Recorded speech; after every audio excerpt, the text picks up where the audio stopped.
किशनगंज नाम के एक गांव में महेश कुर्ता और कपड़े बेचने का काम किया करता था। महेश अपने खानदान के साथ किशनगंज में एक दुकान चलाता था और उसी दुकान में रहा भी करता था। महेश के दुकान के आसपास कपड़े के बहुत सारे दुकान हो गए थे। लोग शहर से कुर्ता पैजामा बनाना सीखकर किशनगंज में आ रहे थे। ज्यादा दुकानें होने की वजह से महेश के कुर्ते का दुकान बिल्कुल भी नहीं चलता, बल्कि महेश नेक दिल और सच्चा इंसान था। इस वजह से वो मायूस रहता। देखा भाग्यवान, आज हमारे पूरे दिन में कोई भी व्यापार नहीं हुआ। तो क्या हुआ जी, कल से आप थोड़ा बहुत डिस्काउंट दे देना, दुकान अपने आप चलने लगेगी। 50% डिस्काउंट तो पहले से है, अब क्या फ्री में बेचूं? महेश अपनी दुकान बंद करने जा ही रहा था कि वहाँ पर सूर्यदेव एक फकीर का रूप लेकर आए और कहने लगे, अरे भाई, कुछ रखा है क्या मेरे साइज का? है तो बताओ। ये कुर्ता है मेरे पास आपके साइज का, इसे ले जाइए। लेकिन मेरे पास पैसे नहीं हैं, ये पहले ही बता देता हूँ। पहले से ही दुकान ज़्यादा चली नहीं है, ऊपर से द्वार पर आए भिक्षा को भगाना अच्छा नहीं होगा। इन्हें मैं ये कुर्ता दे ही देता हूँ। ये लीजिए, इसे आप रख लीजिए। पैसे की कोई दिक्कत नहीं है, आप इसे रख लीजिए।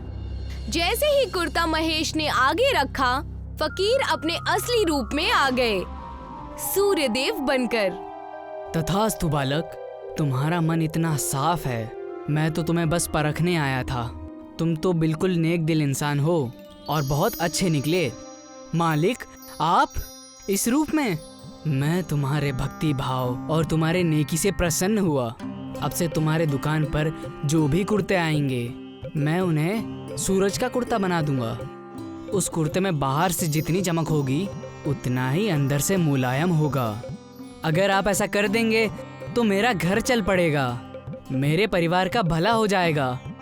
सूर्यदेव की दुआ की वजह से सारे कुर्ते सूरज की तरह चमकने लगे। दुकान में इतनी चमक हो गई कि पूरा किशनगंज जान गया सूरज के कुर्तों के बारे में। जैसे जैसे लोगों को सूरज के कुर्ते के बारे में पता चला, लोग महेश की दुकान में सूरज का कुर्ता खरीदने आने लगे। देखते ही देखते वो छोटी सी दुकान बेहद बड़ी हो गई। भाग्यवान, कहाँ हो? सुबह से चाय भी नहीं पिलाई। आजकल तुम्हारा ध्यान कहाँ रहता है, ये पता नहीं। अभी लाई, ये लीजिए। ध्यान कहाँ रहेगा, नई तिजोरी ले आइए, हमारे पास रखने के लिए जगह भी नहीं है। हाँ हाँ, अरे ये कौन सी नई बात है, अभी उन पैसों को कहीं और रख दो, मैं कुछ बंदोबस्त करता हूँ। महेश अपने घर से बाहर निकलकर देखता है तो उसे चारों ओर सूरज का कुर्ता ही नजर आता है। ये देखकर वो बेहद खुश हो जाता है और दूसरे दुकानदारों के पास जाकर कहता है, अरे तुम अभी तक किशनगंज में ही रह रहे हो, अब चले भी जाओ। यहाँ तुम्हारा क्या रखा है? अब अजीब हो गए हो। याद रखना, इंसान जितनी तेजी से ऊपर जाता है, उतनी ही तेजी से नीचे भी गिरता है। वो सब तो बाद में देखा जाएगा।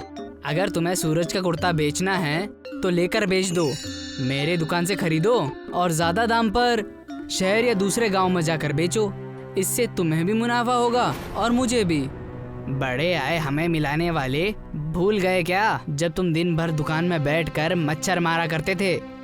महेश उनसे बहसबाजी करके वहाँ से चला जाता है। महेश के बर्ताव से उसका खानदान भी दुखी था। साथ ही किशनगंज के दुकानदारों ने साजिश रची। क्या सोचा है तुमने यहाँ पर, बताओ? महेश की दुकान कैसे चौपट करनी है?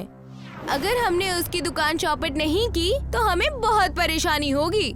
सुनो, हम महेश को पैसे का लालच देंगे। उसे मैं अलग आवाज में कॉल करके बोलूँगा, हमें ये कुर्ते सिलवाने हैं। जब वो कबूल कर लेगा तो हम सौदा कैंसिल कर देंगे, जिससे उसे भारी नुकसान होगा और वो दुकान बंद करके भाग जाएगा। मस्त प्लान है, हमें यही करना चाहिए।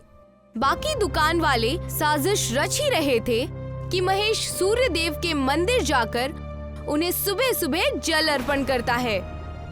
हे सूर्यदेव, आज मैं जो कुछ भी हूँ सिर्फ आपकी वजह से हूँ।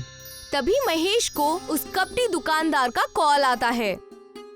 हमें सूरज के कुर्ते बनवाने हैं जो बाहर से असली चमकदार हो आग की तरह और अंदर से मखमली मखमली। जल्दी से जल्दी सौदा कर दो।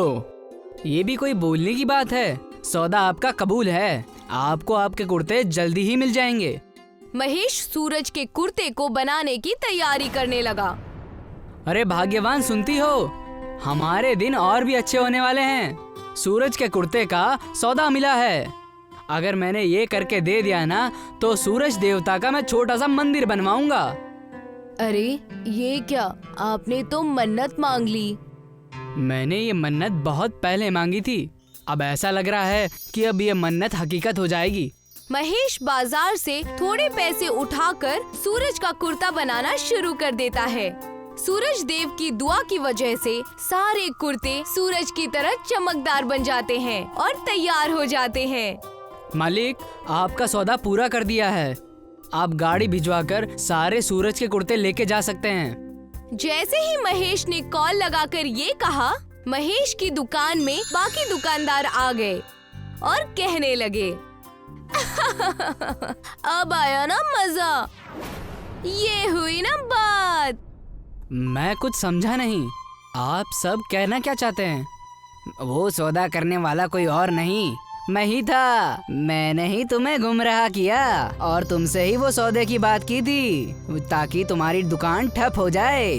लेकिन तुम सबने ऐसा क्यों किया? मैंने तुम्हारा क्या बिगाड़ा था? अन्य कपटी दुकानदार महेश के सूरज के कुर्ते को पहनकर देखने लगे और कहने लगे, अब तुम क्या करोगे? इन सूरज के कुर्ते के पैसे कैसे चुकाओगे? जैसे ही दुकानदारों ने महेश को ठगना चाहा, वहाँ पर सूर्य देव फिर से फकीर के रूप में आ गए और कहने लगे, ये सूरज का कुर्ता मैं खरीदूंगा, वो भी दुगुनी दाम में। अरे तुम वो ही भिखारी हो ना जिसे मैंने अपनी दुकान से भगाया था? हाँ, ये मेरे दुकान पर भी आए थे। मैंने भी इन्हें निकाल दिया था। महेश फकीर को देखकर उनके पैरों में गिर गया और कहने लगा, हे सूर्यदेव, आपके यहाँ दोबारा आने से मेरे भाग्य खुल गए हैं। इस मुसीबत से मैं कैसे पार पाऊँ प्रभु? बाकी दुकानदार उस फकीर को देख ही रहे थे कि उस फकीर ने सूर्यदेव का रूप ले लिया और कहने लगे, दूसरों को दुखी करके तुम्हें बहुत खुशी होती है ना? मैं तुम्हें बताऊंगा कि असली जलन होती क्या है। ऊपर से तुमने सूरज का कुर्ता ही पहना है। जैसे ही सूर्यदेव ने उनकी तरफ इशारा किया, उन दुकानदारों ने सूर्यदेव का कुर्ता पहना था और वो अंदर और बाहर से जलने लगे। वो चिल्लाते हुए वहाँ से भागने लगे। अरे बचाओ बचाओ, ये क्या भला पहन ली मैंने? बचाओ बचाओ बचाओ, अब मैं किसी को परेशान नहीं करूँगा। बचाओ बचाओ। दोनों तिल मिलाकर भाग उठे। तब सूर्यदेव ने महेश से कहा, मैं तुम्हारी मदद करने हमेशा नहीं आ पाऊंगा। तुम्हें खुद अपना ख्याल रखना होगा। और रही बात इन कुर्तों की पैसों की, ये तुम 2 गुनी कमाई करके भर दोगे। कभी घमंड और किसी को नीचा मत दिखाना। धन्यवाद प्रभु, मैं बिल्कुल ऐसा नहीं करूंगा और आगे से ध्यान रखूंगा। महेश फिर से नेक दिली की जिंदगी जीने लगा और उसने सूर्यदेव का एक छोटा सा मंदिर भी बनवा लिया जिसमें कई लोग पूजा अर्चना करने आने लगे।